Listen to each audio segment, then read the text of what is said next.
नदियां अपने प्रवाह के दौरान विभिन्न प्रकार की स्थलाकृतियां बनाती हैं, जैसे कि जलप्रपात, क्षिप्रिका, नदी वेदिका और डेल्टा। तो आइए इस चैप्टर में पढ़ते हैं कि नदियां किस किस प्रकार की स्थलाकृतियां बनाती हैं और उनके कार्य क्या है। तो मेरा नाम है राम कुमार सोनी। आज आप पढ़ेंगे चैप्टर 6 कक्षा 11th का। इसमें अपन देखेंगे कि भू आकृतियां क्या होती हैं तथा उनका विकास। अपन इसमें समझेंगे कि भू आकृतियां होती क्या है और इनका निर्माण कैसे होता है। और इसी के अंदर एक टॉपिक है, इसमें पढ़ेंगे भू आकृति विज्ञान में अपर्दित स्थल रूप एवं निक्षेपित स्थल रूपों में नदियों द्वारा निर्मित स्थलाकृतियां। नदियां कौन कौन सी स्थलाकृतियां बनाती हैं और इनका निर्माण कैसे होता है, इसकी उत्पत्ति के क्या कारण है, इसके बारे में अपन इस अध्याय में चर्चा करेंगे। तो सबसे पहले बात यह है कि स्थल रूप क्या होते हैं। स्थल रूप को समझने से पहले अपन को एक अध्याय पहले प्लेट टेक्टोनिक्स समझना होगा, कि उसमें प्लेट टेक्टोनिक्स के पहले भी एक स्टेप समझना होगा कि पृथ्वी पर दो प्रकार के बल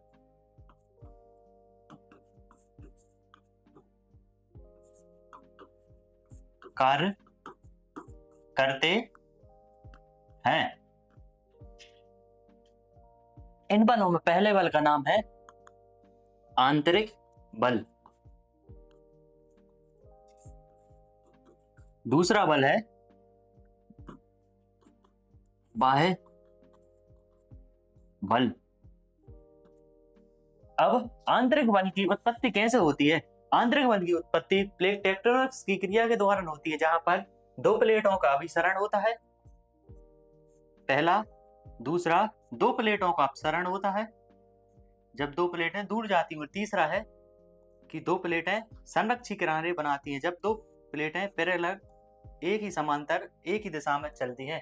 तो दूसरा बल है यहाँ पर बाह्य बल। बाह्य बल किससे संबंधित है। बाह्य बल सूर्य ऊर्जा प्लस जलवायु, इससे संबंधित है कि सूर्य से प्रकाश आता है, जब प्रकाश आएगा तो पृथ्वी पर विभिन्न प्रकार की क्रियाएं होती हैं। तो इसमें अपन देखते हैं कि सूर्य प्रकाश की कहीं अधिकता है तो कहीं बिल्कुल सूर्य प्रकाश की कम है। इसी के सूर्य प्रकाश के ही कारण वायु दाब बनता है, सूर्य प्रकाश के ही कारण तापमान बनता है, सूर्य प्रकाश के ही कारण विभिन्न दाबों में अंतर आता है। तो इसमें अपन ये देखेंगे कि बाह्य बल किस प्रकार कार्य करते हैं। बाह्य बल का मतलब होता है कि जलवायु से संबंधित बल। अब जलवायु से संबंधित कौन कौन से बल है। अब जलवायु से संबंधित 5 प्रक्रियाएं होती हैं। प्रक्रियाएं कह दो या इनको बल कह दो। प्रक्रियाओं में जैसे पवन, दूसरा बहता जल को अपन कहते हैं नदी, तीसरा है पवन बहता जल, तीसरा हिमानी, चौथा है सागरीय जल और 5th नंबर पर आता है काष्ठ स्थलाकृति। इसमें अपन देखते हैं कि यह बल तो पृथ्वी के अंदर प्लेट टेक्टोनिक्स से उत्पन्न होता है, जबकि जो बाह्य बल होता है वह सूर्य प्रकाश की उपस्थिति में या सूर्य प्रकाश की अनुपस्थिति में जलवायु के तत्वों के कारण उत्पन्न होता है। इन जलवायु तत्वों में कौन कौन से फैक्टर कार्य करते हैं। इन जलवायु तत्वों में जैसे पवन बहता जल, हिमानी, सागरी जल और काष्ठ स्थलाकृति विभिन्न प्रकार के तत्व कार्य करते हैं। अब अपन इसमें देखेंगे आंतरिक बलों में कि इस आंतरिक बल के क्या क्या परिणाम होते हैं। इस आंतरिक बल के कारण जैसे ज्वालामुखी, भूकंप, पर्वतों का निर्माण, पर्वतों के निर्माण के बाद पठारों का निर्माण,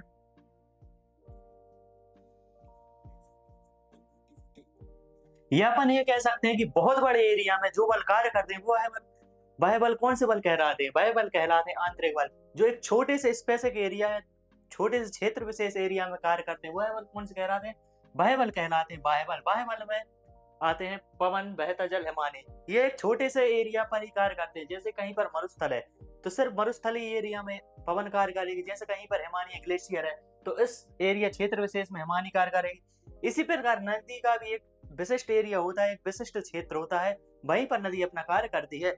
जबकि जो आंतरिक बल हैं, ये आंतरिक बल पृथ्वी के बहुत बड़े भूभाग को कवर करते हैं और इनके द्वारा जनमाल और क्षति, और एक भी कह सकते जनमाल को क्षति भी पहुंच जाती, क्योंकि ये आकस्मिक घटनाएं होती हैं। और अपन आगे देखा जाए इसमें एक टॉपिक और ये अपन ने देखा। अब अपन देखेंगे कि बहता जल। अब आंतरिक बल के कारण टोपोग्राफी तो उत्पन्न हो गई है, आंतरिक बल के कारण स्थलाकृतियां तो उत्पन्न हो गई, जैसे पर्वत है, पठार है, मैदान है।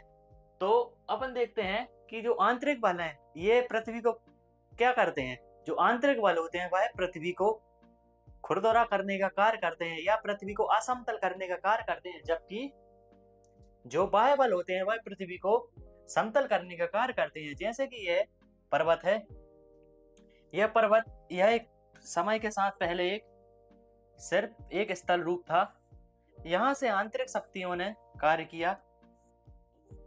जब आंतरिक शक्तियों ने कार्य किया तो यह वाला पार्ट ऊपर उठ गया, तो इसको नाम दिया गया पर्वत। तो क्या था कि एक समतल सतह थी, तो आंतरिक शक्तियां क्या कार्य करती हैं। आंतरिक शक्तियां पृथ्वी को असमतल करने का कार्य करती है। जैसे पहले यह एक समतल भाग था, या भाई यह क्या बन गया, असमतल बन गया। इसी प्रकार जो बाह्य शक्तियां हैं वह पृथ्वी को समतल करने का कार्य करती हैं। जैसे कि ये पर्वत है, पहले से मौजूद पर्वत है, इस पर लगातार अपक्षय अपरदन से यह पर्वत धीरे धीरे समय के साथ कटता जाएगा और एक अपशिष्ट पर्वत के रूप में और हजारों लाखों साल बाद यह एक समतल मैदान के रूप में बदल जाएगा। तो आंतरिक शक्तियां पृथ्वी को असमतल करने का कार्य करती हैं, जबकि बाह्य शक्तियां हैं जो पृथ्वी को समतल करने का कार्य करती हैं। अब पृथ्वी में यह शक्तियां आती कहां से हैं। पृथ्वी में यह शक्ति आती है जलवायु कारणों से। अब जलवायु कारणों से 5 प्रकार की कारक होते हैं, जैसे कि पवन, बहता जल, हिमानी सागरी जल और काष्ठ स्थलाकृति। इसमें अपन पढ़ेंगे बहता जल के क्या कार्य हैं, बहता जल या नदी के द्वारा किन किन स्थलाकृतियों का निर्माण होता है, कैसे ओरिजिन नदी का होता है, इस प्रकार अपन इसको देखते हैं। स्थलाकृतियां में देखा जाए तो क्या आएगा। स्थलाकृतियों में जैसे नदी द्वारा है वाटरफॉल्स, जैसे माउंटेन, ये है प्लेन्स, पठार। इसी प्रकार यह है बहता जल नदी। जब यह नदी समुद्र में मिलती है तो यह डेल्टा का निर्माण करती है। यह डेल्टा, जब नदी समुद्र में मिलने से पहले विभिन्न प्रकार की वितरिकाओं में बढ़ जाती है तो विभिन्न प्रकार के डेल्टा बनते हैं, जैसे पंजाकार डेल्टा। इसी प्रकार से चापकार डेल्टा, विभिन्न प्रकार के डेल्टाओं का निर्माण होता है। यह स्थलाकृति। यह पहाड़ है, यह पहाड़ के बीच से नदी का प्रवाह हो रहा है। यह टोपोग्राफी। ये आंतरिक बलों के द्वारा टोपोग्राफी उत्पन्न हुए, आंतरिक बलों के द्वारा विभिन्न प्रकार के कटकों का निर्माण हुआ।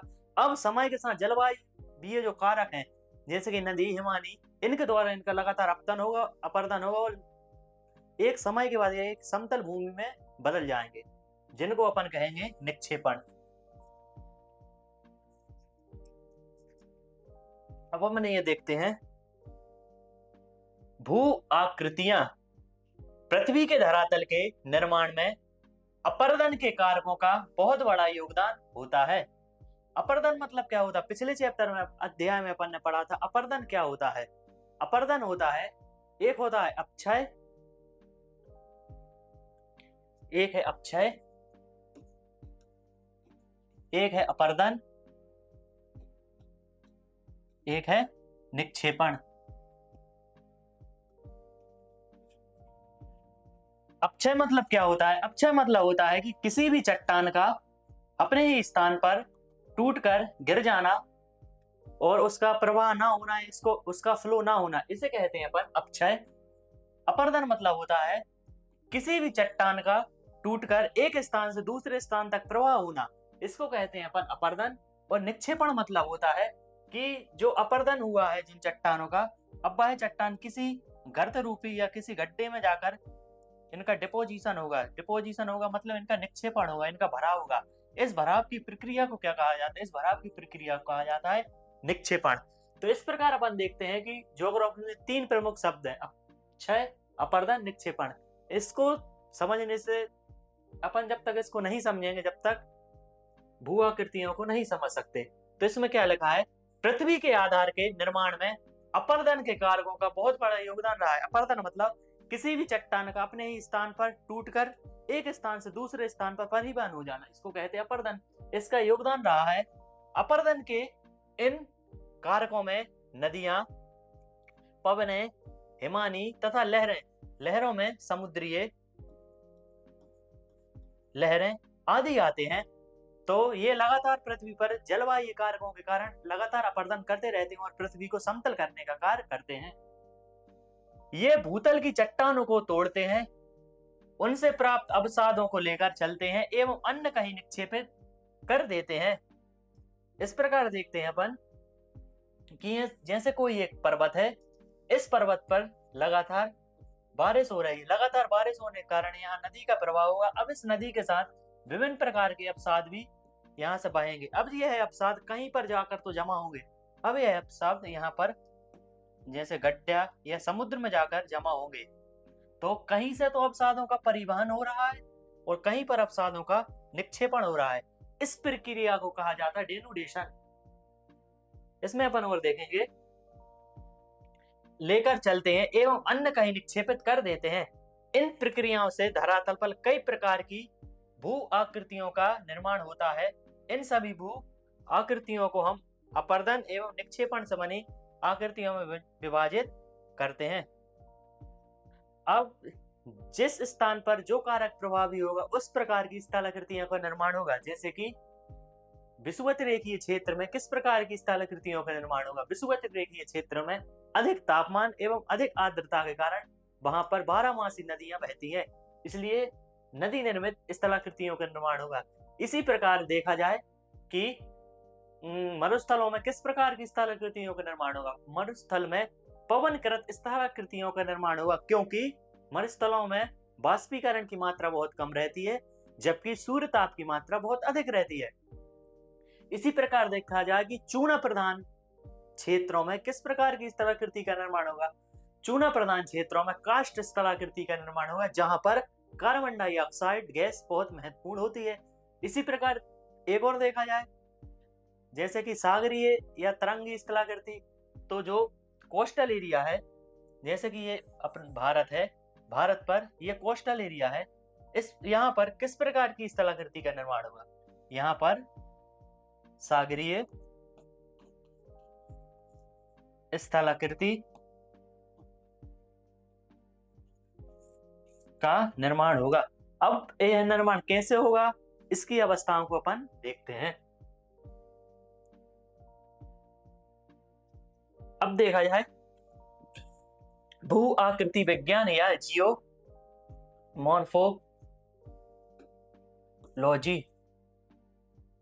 जियोमॉर्फोलॉजी क्या होता है। भू आकृति विज्ञान भूतल के इतिहास का अध्ययन है, जिसमें इसकी आकृति, पदार्थों व प्रक्रियाओं को जिनसे यह भूतल मिलकर बना है का अध्ययन किया जाता है।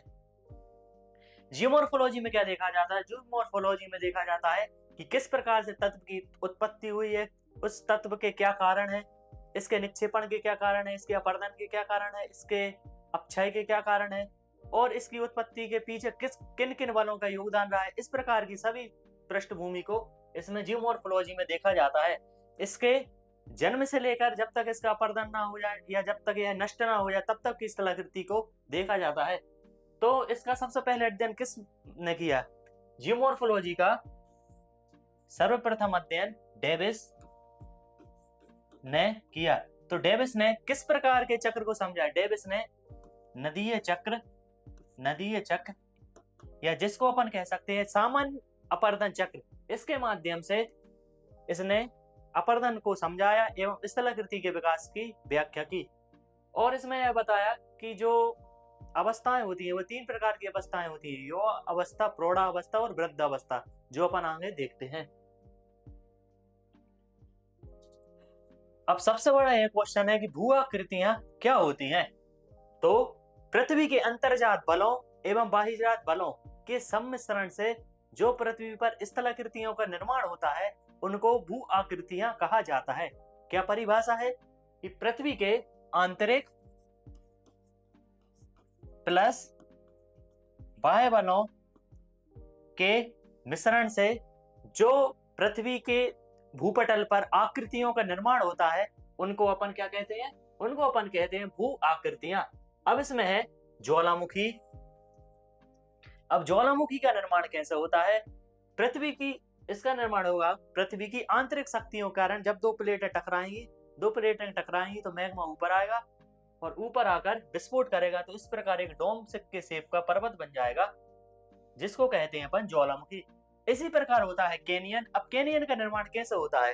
कैनियन का निर्माण होता है कि पर्वतीय क्षेत्रों में जब नदी की धारा बहुत ऊंचाई से नीचे की ओर तली का अपरदन करती है तो यह तली बहुत ही समय के साथ बहुत गहरी होती जाती है, तो इसको कहा जाता है कैनियन। जैसे कि ये कैनियन, पहले नदी यहाँ पर ऊपर प्रवाहित होती है, लेकिन समय के साथ नदी ने तली को इतना अपरदित किया कि यह एक गड्ढा रूपी बन गया। जैसे कि झेलम नदी बूंजी नामक स्थान पर एक कैनियन बनाती है। इसी प्रकार से देखा जाए विश्व का सबसे बड़ा कैनियन कौन सा है? विश्व का सबसे बड़ा कैनियन है हडसन कैनियन, जो हडसन नदी बनाती है। कहां पर बनाती है? यह बनाती है यूएसए में। यह किसका उदाहरण है? यह हडसन कैनियन का। इसी प्रकार देखते हैं पहाड़। पहाड़ का निर्माण कैसे होता है? पहाड़ी का निर्माण होता है आंतरिक शक्तियों के कारण। जब दो प्लेटें टकराएंगी, दो प्लेटों के टकराने से बलित पर्वतों का निर्माण होगा। इसी प्रकार मैदानों का निर्माण, जब नदियां अवसादों को बहाकर एक मैदानी क्षेत्र में जमा कर देती हैं तो उनसे जलोढ़ मैदानों का निर्माण होता है। जैसे कि उत्तर भारत का मैदान। इसी प्रकार से देखा जाए कि तटीय मैदान, और इसी प्रकार से देखा जाए कृष्णा गोदावरी महानदी आदि का मैदान। और इसमें देखा जाए द्वीप, यह भी आंतरिक शक्तियों के कारण ही बनते हैं। जैसे कि यह द्वीप। आगे झील का निर्माण भी किस प्रकार की शक्तियों के कारण होता है? झील का निर्माण भी आंतरिक शक्तियों के कारण ही होता है। इस प्रकार जलप्रपात। अब जलप्रपात का निर्माण कैसे होता है? जलप्रपात का निर्माण होता है कहीं पर, जैसे कि ये नदी प्रवाहित हो रही है तो नदी के क्षेत्र में कहीं कठोर चट्टानें तो कहीं कोमल चट्टानें जाएंगी। जहां पर नदी कठोर चट्टानों को नहीं काट पाती तो नदी ऊपर से एकदम फ्लो होकर नीचे गिरती है, तो इसको कहते हैं अपन जलप्रपात। यहाँ पर मान के चलो कठोर चट्टान आ गई, यहाँ पर कठोर चट्टान है, यहाँ पर फिर नरम चट्टान है, तो यहाँ से नदी ऊपर से नीचे फ्लो होने लगे, इसको कहते हैं अपन जलप्रपात। और यहाँ पर एक गड्ढा रूप बन जाता है जिसे पौंड कहा जाता है। तो जलप्रपात का निर्माण कैसा होता है कि नदी के रास्ते में जब कठोर चट्टानें एवं कोमल चट्टानें मिल आपस में आ जाती हैं तो नदी कोमल चट्टानों का तो अपरदन कर देती है, लेकिन कठोर चट्टानों का अपरदन नहीं कर पाती। तो इस वजह से किसका निर्माण होता है? इस वजह से जलप्रपातों का निर्माण होता है। अब देखो घाटियां। अब घाटियों का निर्माण कैसे होता है? घाटियों का निर्माण नदी के द्वारा भी किया जाता है और घाटियों का निर्माण हिमानी के द्वारा भी किया जाता है। नदी के द्वारा भी आकार की घाटी का निर्माण किया जाता है, जबकि हिमानी के द्वारा यू आकार की घाटी का निर्माण किया जाता है। अब अपन आगे देखें अपरदित स्थल रूप। नदियों के द्वारा या विभिन्न प्रकार के जितने भी कारक, इन सब के द्वारा एक अपरदित स्थल रूपों का निर्माण किया जाता है, एक निक्षेपित स्थल रूपों का निर्माण किया जाता है। इसमें अपन पढ़ते हैं अपरदित स्थल रूप। नदियों द्वारा बनी आकृति में अपरदन से बनी आकृतियां हैं भी आकार की घाटी, गोर्ज, कैनियन, जलप्रपात, अधाकीर्तित विसर्प। अब अपरदित स्थलाकृति क्या होती है? जब नदी प्रवाह के दौरान जब नदी के मार्ग में कठोर या कोमल चट्टानें आ जाती हैं तो नदियां कोमल चट्टानों का अपरदन कर देती है और उनका निक्षेपण कर देती है। तो अभी अपन यहाँ क्या पढ़ेंगे? अपरदन। तो नदियां सिर्फ अभी कोमल चट्टानों का अपरदन कर रही है, जब यह कहीं पर जाकर इसको निक्षेपित कर देगी तो अपन उस स्थलाकृति को क्या बोलेंगे? उस स्थलाकृति को बोला जाएगा निक्षेपित स्थलाकृति। तो नदी के अपर्दन के कारण क्या बनता है? सबसे पहले वी आकार की घाटी। ये है वी आकार की घाटी। अब यह वी आकार की घाटी का निर्माण कैसे होता है? अब वी आकार की घाटी का निर्माण होता है जब नदी पहाड़ी ढाल से नीचे उतरती है। जब नदी, ये पहाड़ है,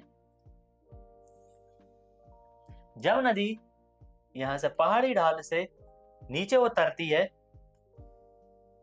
तो ढाल अधिक होने के कारण वेग अधिक होता है, वेग अधिक होने के कारण प्रवाह की धारा अधिक होती है। तो यह एकदम से ऊपर से नीचे लंबवत, बहुत अधिक लंबवत अपरदन करती है।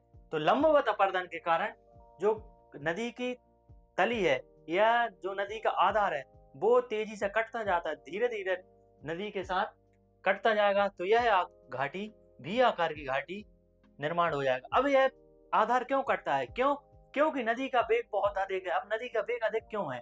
क्योंकि पहाड़ी का ढाल बहुत अधिक है। जितना अधिक ढाल होगा उतना अधिक नदी का वेग होगा, उतनी तेजी से अपरदन होगा। इस कारण से जहां पर पर्वतीय क्षेत्र होते हैं वहां पर वी आकार की घाटी का निर्माण होता है।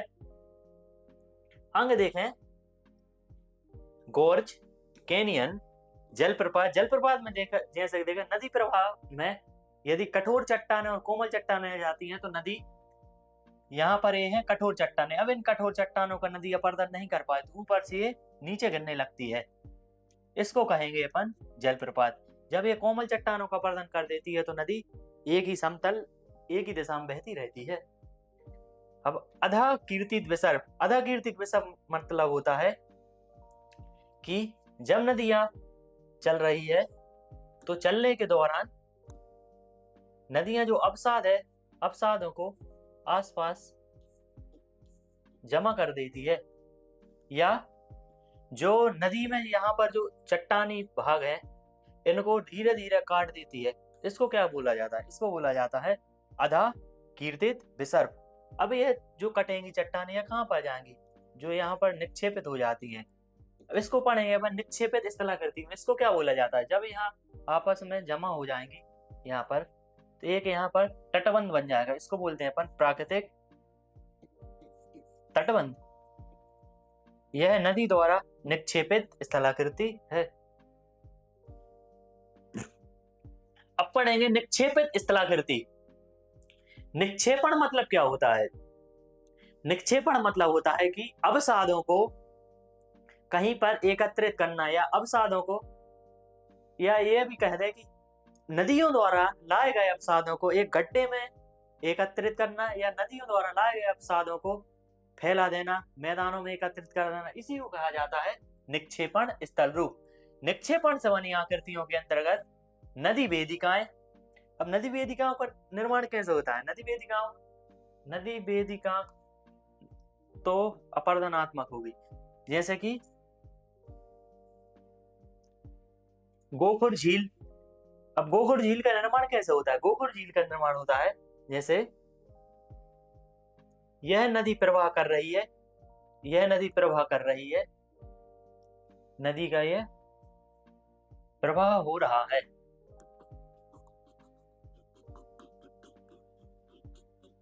नदी का ये लगातार प्रवाह होते समय अब नदी में समय के साथ बहुत अधिक अवसाद आ जाते हैं। तो जब नदी में बहुत अधिक अवसाद आ जाएंगे तो नदी इस प्रकार सर्प की भांति बैंड रूप में चलने लगती है।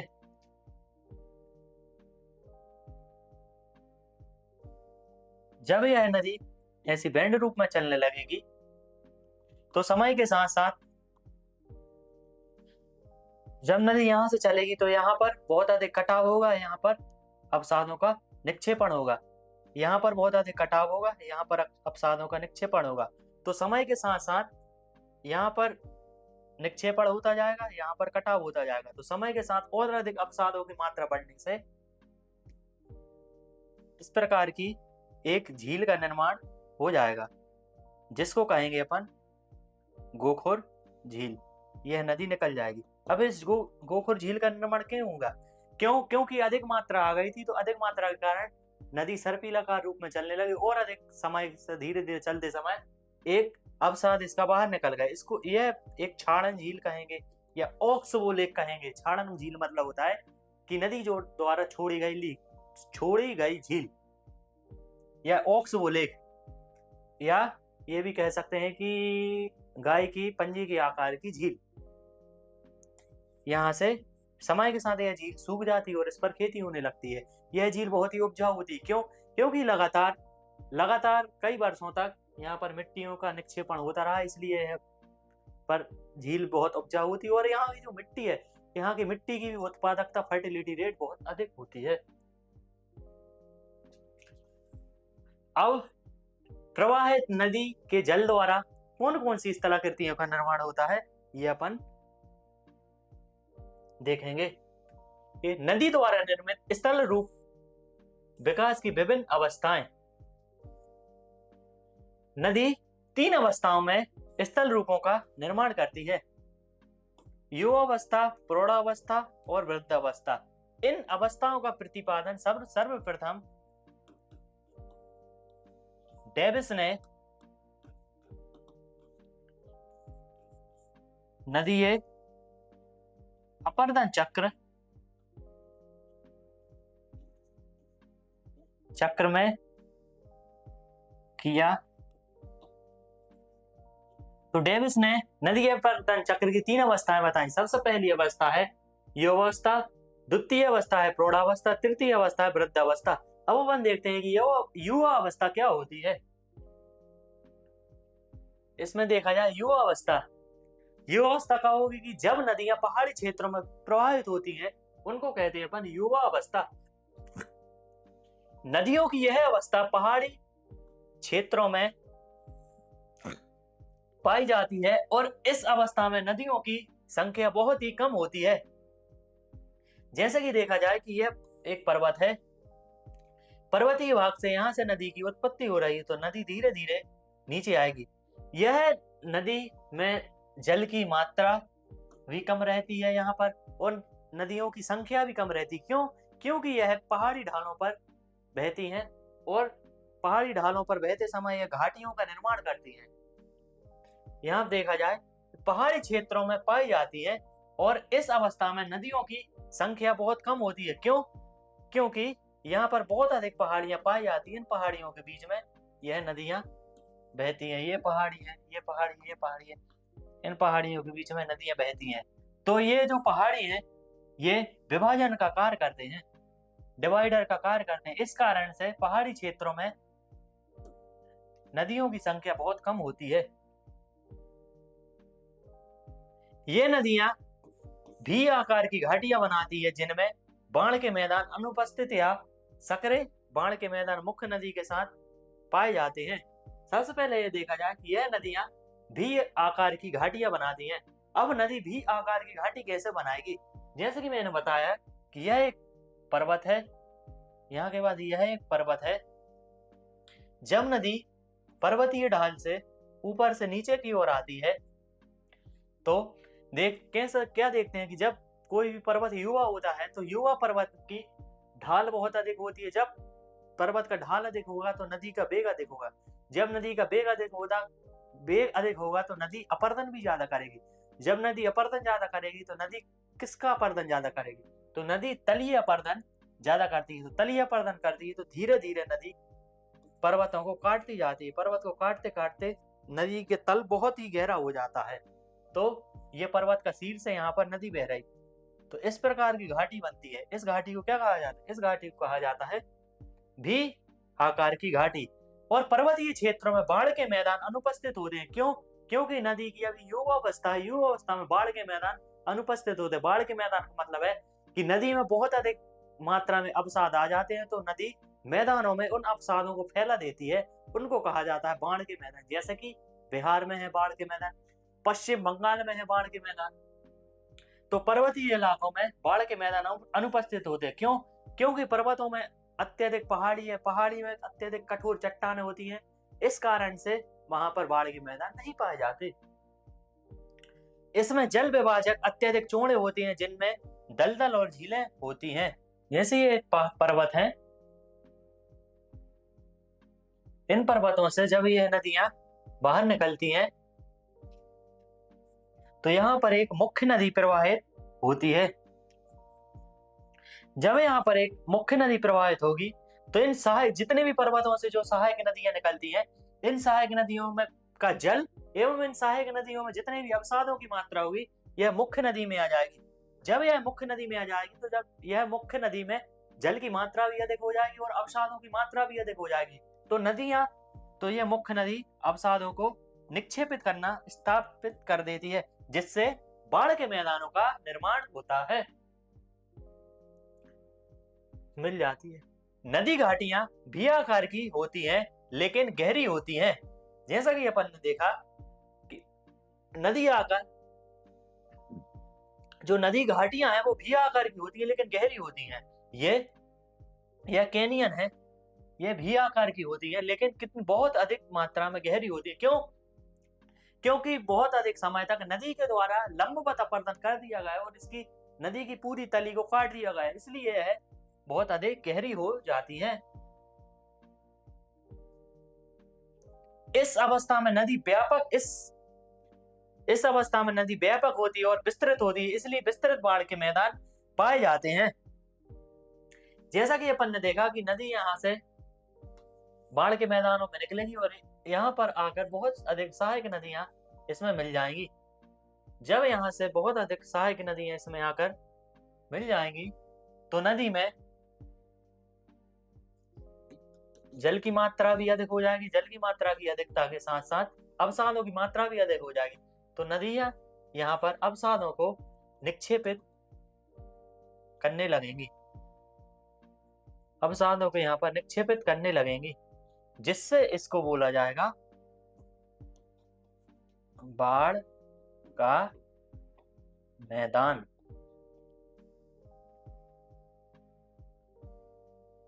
जिसमें घाटी के भीतर ही नदियां विसर्ग बनाती हुई बहती हैं। अब यह जब अवसादों की मात्रा अधिक हो जाएगी तो क्या बनेगा?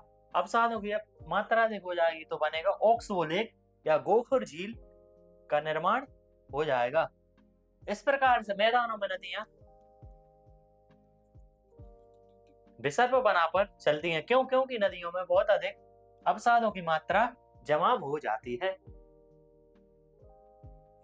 अब तीसरी अवस्था है वृद्धावस्था। नदियां सबसे पहले पहाड़ी इलाकों से निकली तो पहाड़ों से जो अवसाद आए वो उन्होंने कहां पर जमा कर दी? वो मैदानों में जमा कर दी। अब नदी वृद्धावस्था में है। क्यों वृद्धावस्था में क्यों है? क्योंकि नदी का ढाल कम हो चुका है, नदी का वेग कम हो चुका है और नदी में अपर्दन करने की अब शक्ति नहीं है। जब अपर्दन करने की शक्ति नहीं होगी तो नदी क्या करेगी? निक्षेपण करेगी। तो वृद्धावस्था में किस प्रकार की स्थलाकृतियों का निर्माण होता है? वृद्धावस्था में निक्षेपित स्थलाकृतियों का निर्माण होता है। ये अवस्था डेल्टाई क्षेत्रों में पाई जाती है। इस अवस्था में छोटी सहायक नदियां कम हो जाती हैं और ढाल बहुत ही मंद हो जाता है तथा नदियां स्वतंत्र रूप से विस्तृत बाढ़ के मैदान में बहती और नदी विसर्ग, प्राकृतिक तटबंध, गोकुल झील आदि बनाती है। जैसा कि मैंने बताया कि नदियां के पास बहुत अधिक अवसाद है। जब यह अवसाद क्या करेंगे नदियां? अब यहाँ पर अवसाद अधिक क्यों हो जाते? क्योंकि समुद्र पर पहुंचते पहुंचते नदी का वेग कम हो जाएगा। वेग क्यों कम हो जाएगा? क्योंकि नदी का ढाल कम हो जाएगा। जब नदी का ढाल कम हो जाएगा तो जो पानी है यह पानी आसपास से वितरिकाओं में बहने लगता है और यहाँ पर आगे जाकर यह समुद्र में मिल जाता है। इस प्रकार वितरिकाओं को इसको क्या कहा जाता है? डेल्टा। अब डेल्टा का निर्माण क्यों होता है? क्योंकि नदियों में बहुत अधिक अवसाद की मात्रा बनती है, तो अवसाद के कारण यहाँ पर नदी के मुहाने पर यहाँ पर अवसाद चौक हो जाते हैं, तो नदी विभिन्न प्रकार की वितरिकाओं में या विभिन्न प्रकार की धाराओं में बटने लगती है। तो इस प्रकार के डेल्टा क्या कहा जाता है? इस प्रकार के डेल्टा कहा जाता है चापकार डेल्टा। क्योंकि यह एक चाप के आकार की आकृति है, इसलिए इसको कहा जाएगा चापकार डेल्टा। अब अपन देखते हैं कि नदियों द्वारा अपरदित स्थल रूप में क्या क्या है। सबसे पहले घाटियां। सबसे पहले तो नदी जब पहाड़ी इलाकों से निकलती है तो सबसे पहले किसका निर्माण करती है? तो सबसे पहले नदी घाटियां भी आकार की घाटी का निर्माण करती है। क्योंकि पर्वतीय इलाकों में लंबवत अपर्दन के कारण ढाल तेज होने के कारण नदी का वेग बहुत ही तेज होता है, जिस कारण से नदी बहुत ऊपर से अधिक लंबवत अपरदन करती है। यह लंबवत अपरदन से पहाड़ कटते जाते हैं और नदी का जो तल है वो धीरे धीरे बहुत गहरा होता जाता है। घाटियों का प्रारंभ छोटी छोटी सरिताओं से होता है। ये छोटी सरिताएं धीरे धीरे लंबी और विस्तृत अवनालिकाओं के रूप में विकसित हो जाती हैं और यही अवनालिकाएं धीरे धीरे गहरी हो जाती हैं तथा चौड़ी और लंबी होकर घाटियों का रूप ले लेती हैं। जैसे कि यह एक पर्वत है, यह एक पर्वत है, यह एक पर्वत है। तो यहाँ से धीरे धीरे यह नदियां निकलेंगी। समय के साथ यह नदियां बन जाती हैं। बारिश के साथ पानी और आ जाता है तो यह अधिक धारा के कारण लंबवत अपरदन करती है। जब यह लंबवत अपरदन होगा तो पहाड़ का जो आधार है वो बहुत गहरा होता जाएगा। धीरे धीरे समय के साथ चौड़ी और सकरी घाटियों का निर्माण होता है। जैसे कि यह है कि यह चौड़ी भी और कुछ सकरी भी घाटियों का निर्माण होता है। इसको कहा जाता है अपन कैनियन या गोर्ज। गोर्ज कह दो या इसको कैनियन भी कह सकते। इसके अंतर को भी अपन पढ़ते हैं आगे। लंबाई, चौड़ाई और आकृति के आधार पर इन घाटियों को बांटा गया है। भी आकार की घाटी, गोर्ज और कैनियन। अब अपन इनमें अंतर देखते हैं। भी आकार की घाटी क्या होती, गोर्ज क्या होता है और कैनियन क्या होता है। सबसे पहले देखा जाए गोर्ज क्या होता है। गोर्ज एक गहरी सकरी घाटी है जिसके दोनों किनारे तेज ढाल वाले होते हैं। यह है गोर्ज। अभी इसके अपन चित्र से इसको समझते हैं। गोर्ज की चौड़ाई इसके तल व ऊपरी भाग में करीब एक बराबर होती है। गोर्ज कठोर चट्टानी क्षेत्रों में बनता है। अब गोर्ज किस प्रकार का बनेगा, जैसे कि यह है गोर्ज।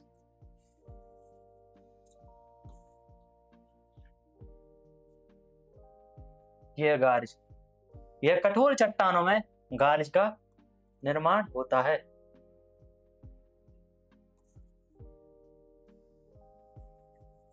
इसके आधार तल और इसका जो आधार तल है ये और जो ऊपर का मुख वाला तल है, यहां से और यहाँ का बिल्कुल एक सपाट एंगल होता है यहाँ का। जैसे कि इसमें गोर्ज एक गहरी सकरी घाटी है। गोर्ज एक ये बहुत गहरी सकरी घाटी है जिसके दोनों किनारे तेज ढाल वाले होते हैं। ये दोनों किनारे बहुत तेज ढाल वाले हैं। दोनों किनारे, ये किनारे बहुत तेज ढाल वाले होते हैं। गोर्ज की चौड़ाई इसके तल व ऊपरी भाग के करीब होती है। देखो ये चौड़ाई, ढाल की भी चौड़ाई बिल्कुल सीधी है और ऊपरी भाग की ढाल गोर्ज बिल्कुल खड़ा होता है। गोर्ज कठोर चट्टानी भाग में बनता है। अब कठोर में क्यों बनता है, क्योंकि यहाँ पर तो यह कोमल चट्टान है। ये कोमल चट्टान, इन कोमल चट्टानों को काट दिया, यह पूरी है कठोर चट्टान है। अब इन कठोर चट्टानों को नहीं काट पाया, इस कारण से गोर्ज का निर्माण होता है। जहां पर कोमल और कठोर चट्टानें पाई जाती हैं तो नदियां कोमल चट्टान को तो काट देती, जब कठोर चट्टानों को नहीं काट पाती तो इस प्रकार से गोर्ज का निर्माण होता है। अब है कैनियन। गोर्ज और कैनियन में बहुत छोटा सा ही अंतर। कैनियन क्या कहता है, कैनियन के किनारे भी खड़ी ढाल वाले होते हैं तथा गोर्ज की ही तरह गहरे होते हैं। बस इसमें अंतर क्या होता है, इसमें अंतर होता है कि कैनियन का ऊपरी भाग तल की तुलना में अधिक चौड़ा होता है। तो कैनियन का निर्माण इस प्रकार होता है। यह है कैनियन।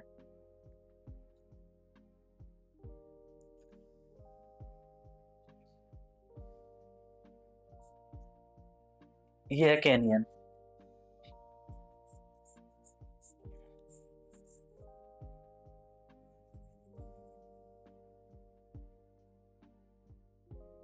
यहां से होगा नदी का प्रवाह, ये हो रहा है नदी का प्रवाह।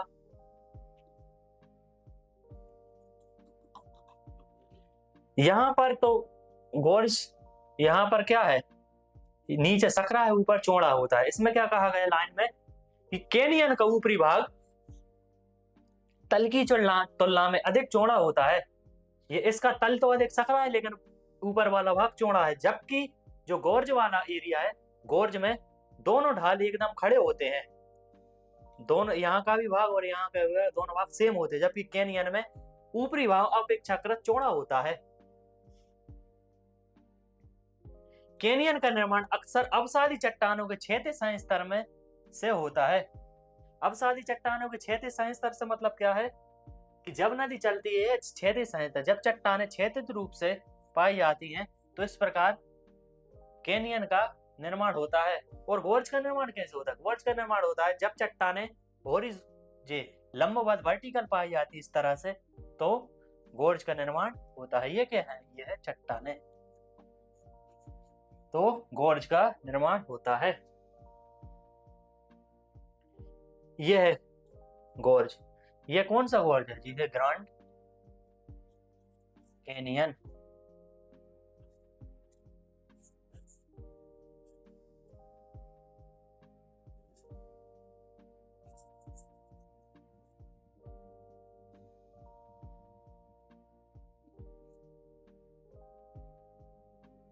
अब आ गई जलगर्तिका। जलगर्तिका किसे कहते हैं? नदी तल में फंसकर छोटे छोटे टुकड़े एक ही स्थान पर गोल गोल घूमकर गर्त बना देते हैं, इसे जलगर्तिका कहते हैं। अब जलगर्तिका, जैसे कि यह नदी बह रही है, अब नदी में भी बहुत छोटे छोटे चट्टानी कंकड़ पत्थर बह रहे हैं।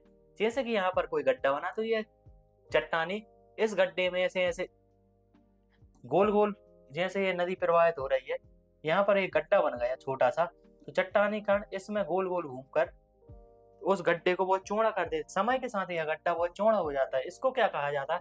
नदियों के अंदर ऐसे कुछ गड्ढे पाए जाते हैं, इन गड्ढों को कहा जाता है जलगर्तिका। जल की भार के कारण या जल में बहुत अधिक अवसाद के कारण, भार और अवसाद के कारण, जैसे ही यहाँ पर छोटा सा कंकड़ फंसा, ये गोल गोल घूमने लगता है। इस प्रकार से अपर्दन करता करता नदी के अंदर बहुत अधिक गड्ढे पाए जाते हैं, इनको कहा जाता है जल गर्तिका। नेक्स्ट अब है अवनमन कुंड, प्लंज पोल। जलप्रपात के तल में एक गहरे तथा एक बड़े जलगर्तिका का निर्माण होता है, जो जल की ऊंचाई से गिरने एवं उसमें शिलाखंडों के वृत्ताकार घूमने से निर्मित होते हैं। जलप्रपातों के तल में ऐसे विस्तृत तथा गहरे कुंड को अवनमन कुंड कहते हैं। ये कुंड घाटियों को गहरा करने में मदद होते हैं। जैसे कि यह ऊपर से जलप्रपात गिर रहा। अब जलप्रपात का निर्माण कैसे होता है? जलप्रपात यहाँ पर तो है कठोर चट्टानें, ये है कठोर चट्टानें, जहां कठोर चट्टानों को जो नदी धारा क्या नहीं कर पाई, नदी धारा अपर्दन नहीं कर पाई। यह कोमल चट्टानें, यह नीचे वाली कोमल चट्टानें, इन कोमल चट्टानों को अपर्दन, जब ऊपर से नीचे पानी गिरता है तो यह कोमल चट्टानों को अपर्दन कर देता है, तो ऊपर से गिरते समय यहाँ पर एक बहुत गहरा गड्ढा बन जाता है। इस गड्ढे को क्या बोला जाता है?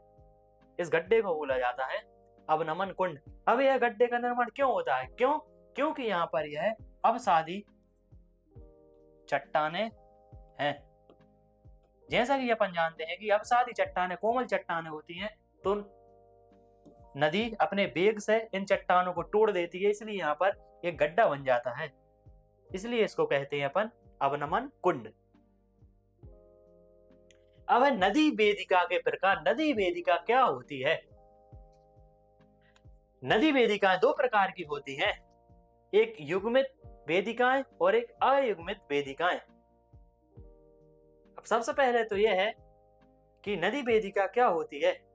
नदी वेदिका का मतलब होता है कि जैसे पहाड़ है, पहाड़ इस तरह सीढ़ियों की भांति होते हैं, इसको कहा जाता है नदी वेदिका। यहां से नदी प्रवाहित होती है, यह है नदी वेदिका। अब नदी वेदिका का निर्माण कैसे होता है? नदी वेदिका का निर्माण नदी के पुनर्युवन, नदी के पुनर्युवन से होता है। तो इसमें क्या होता है कि सबसे पहले तो नदी ऊपर वाले एरिया में बहती है, फिर समय के साथ फिर नदी नीचे धीरे धीरे कटाव करने लगती है। इस प्रकार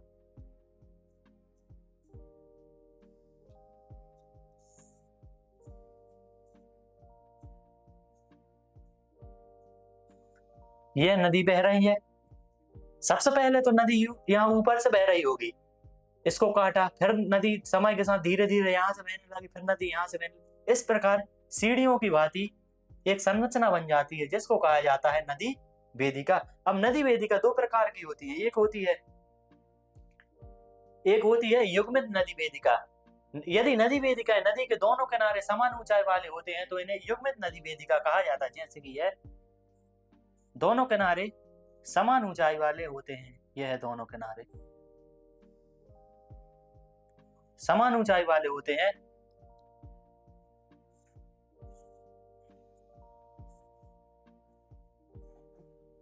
इसको कहा जाएगा युग्मित नदी वेदिका। और अयुग्मित नदी वेदिका किसे कहा जाएगा कि जब एक किनारा, जब नदी का सिर्फ एक तट या किनारे वेदिका मिलती है तथा दूसरे पर नहीं, अथवा किनारे इनकी ऊंचाई में अंतर हो जाता, तो ऐसी नदी वेदिकाओं को अयुग्मित नदी वेदिका कहा जाता है। जैसा कि एक किनारा तो बहुत ऐसा है जबकि दूसरा किनारा बिल्कुल खड़े ढाल वाला है, इस प्रकार को इसको कहा जाएगा अयुग्मित नदी वेदिका। नदी वेदिकाओं की उत्पत्ति कारण। अब नदी वेदिकाओं की उत्पत्ति किस प्रकार होती है? नदी वेदिकाएं निम्न कारणों से उत्पन्न होती हैं। जल प्रवाह का कम होना, यदि किसी नदी में जल प्रवाह कम हो जाता है तो नदी वेदिका की उत्पत्ति हो जाती है। और इसी प्रकार से जलवायु परिवर्तन की वजह से जलीय क्षेत्र में परिवर्तन, जैसे कि यह नदी वेदिका है, ये नदी प्रवाह हो रही, पहले पता चला यहाँ से नदी बह रही, अब जल में नदी की मात्रा बढ़ गई तो नदी यहाँ से बहने लगी, और नदी में जल की मात्रा बढ़ गई तो नदी यहाँ से बहने लगी, धीरे धीरे जल की मात्रा कम होती जाएगी तो नदी यहाँ से बहने लगी। इस प्रकार यह सीढ़ियों का निर्माण हो जाता है। तो इस प्रकार से जलवायु परिवर्तन से भी होता है। और विवर्तन कारणों से, यदि नदी का तल ऊपर उठ गया या नदी का तल नीचे गिर जाए, या आसपास के पर्वत ऊपर उठ गए या नीचे गिर जाए, तो इससे भी विवर्तन कारणों से नदी वेदिकाओं का निर्माण होता है। यदि नदियों के तट समीप समुद्र तल के परिवर्तन, समुद्र तल में परिवर्तन न जाए, यदि समुद्र थोड़ा ऊपर उठ जाए तो पानी पूरा अंदर भरा जाएगा, जैसे कि फ्योर्ड तट, इस प्रकार के उदाहरण हैं। अब है जलप्रपात। जलप्रपात का निर्माण कैसे होता है? जलप्रपात का निर्माण होता है जब नदी चलते समय, नदी प्रवाह होते समय नदी के भाग में जब कठोर एवं कोमल चट्टानें आ जाती तो जलप्रपात का निर्माण होता है। जैसा कि हमने पीछे वाली स्लाइड में देखा कि ऊपर तो यह कठोर चट्टान रहती, जबकि नीचे यह अवसादी चट्टान रहती है और यहाँ से नदी गिरने लगती है, इसको कहा जाता है जलप्रपात।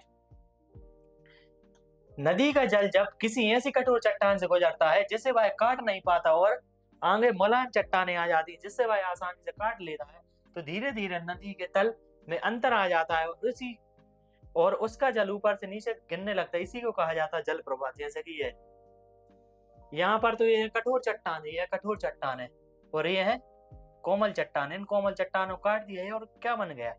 ये बन गया अवनमन, ये बन गया अवनमन कुंड, क्योंकि यहाँ पर अवसादी चट्टान, यहाँ पर नदी ने अवसादी चट्टानों को काट दिया। अब छिप्रिका।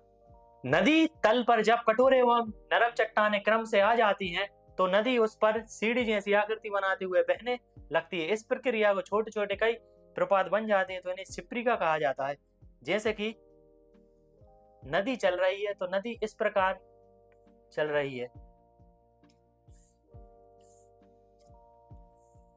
इस प्रकार नदी चल रही है, यह पानी बह रहा है, इस प्रकार की संरचना है, और यह पानी बह रहा है, तो इस प्रकार की संरचना को कहा जाएगा छिप्रिका। जब नदी के प्रवाह में बहुत अधिक कठोर चट्टानें एवं कोमल चट्टानें आ जाती हैं तो नदी सीढ़ियों की भांति ऊपर से नीचे उतरने लगती है, तो इस प्रक्रिया को कहा जाता है छिप्रिका। यह है छिप्रिका। तो इस प्रकार अपन ने देखा कि नदी किस प्रकार से पृथ्वी तंत्र को प्रभावित करती है एवं मानव के जीवन को भी प्रभावित करती है। जहां पर जल की उपलब्धता रहती है वहां पर अधिक जनसंख्या रहती है, और अपन ने देखा कि किस प्रकार नदी तंत्र है, किस प्रकार नदी अपर्दन करती है, किस प्रकार इस स्थलाकृतियों का निर्माण होता है। तो यह वीडियो अच्छा लगे तो वीडियो को like, channel subscribe, video comment जरूर करो। और इसी तरह डेप्थ में कंसेप्ट करने के लिए अभी प्ले स्टोर से फ्यूके एजुकेशन के ऐप को डाउनलोड कीजिएगा और हमें रिव्यू देकर बताइएगा और हम आपके लिए बेहतर क्या कर सकते हैं। Thank you.